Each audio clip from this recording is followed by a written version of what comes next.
Fatime, neymiş kıvatsız? Parada mı şu şokolatlı mı bek yaxşı görmek karam.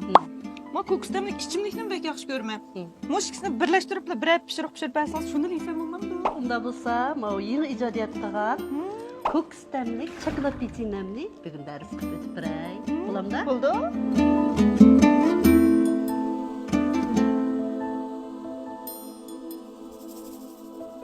Kopşirqingizni işte o'xshab chiqishidek siringiz-chi? Bu pranikimizga qarang. Xumarning so'siz seriqmiyi, xumarning qora shokoladi, xumarning ko'k stalqini qatorli. Bu pishiriqimizni yoqtirib o'rgangan kasbdoshlar bizning do'yin nomerimizni qo'shib yurak yeriqinglar. Unda bo'lsa, so'rdoshlar, darsimizga diqqat. Seriqmay, ya'ni xumarning so'siz seriqmaydan 450 gram, tangfin 250 gram, tuxum 4 dona, kokofin, ya'ni kakao talqini 50 gram, shokolad mayrang 2 timim, un 800 gram, 6 dona tuxum iqi, 500 gram shakar uni.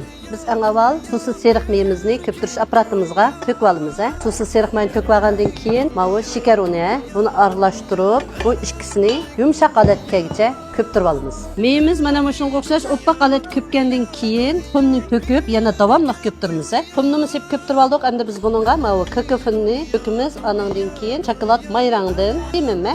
Endi biz buni yana aylantirib, qora holatga, qaymoq holatiga ekamiz. Mana kokofin bilan shokolad mayrangni töküp, mana köptürüp tayin qildik. Endi biz buningga ma unni töküp, xemir jug'aymiz. Mana shu xemirni jug'agan vaqtimizda, yana shu köptirish apparatimizniki yaplaq bosh bilan jug'asanglar bo'ldi, yoki bo'lmasa qo'l bilan jug'asanglarmi bo'ladi. Xemirimiz mana shu xil holatda xemir bo'ldi. Muvofiq miqdorda elib, qilpimizga solamiz. Turni cho'nqur holatda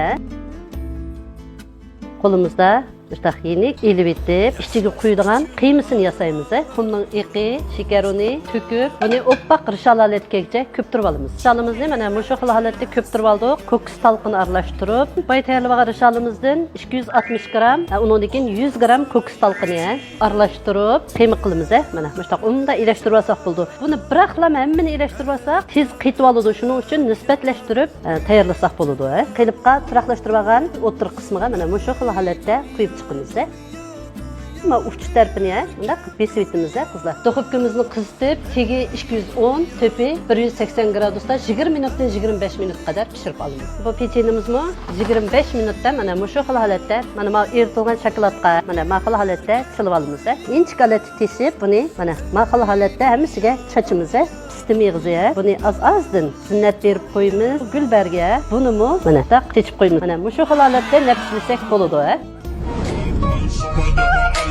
Send them up around the satellites, Allah.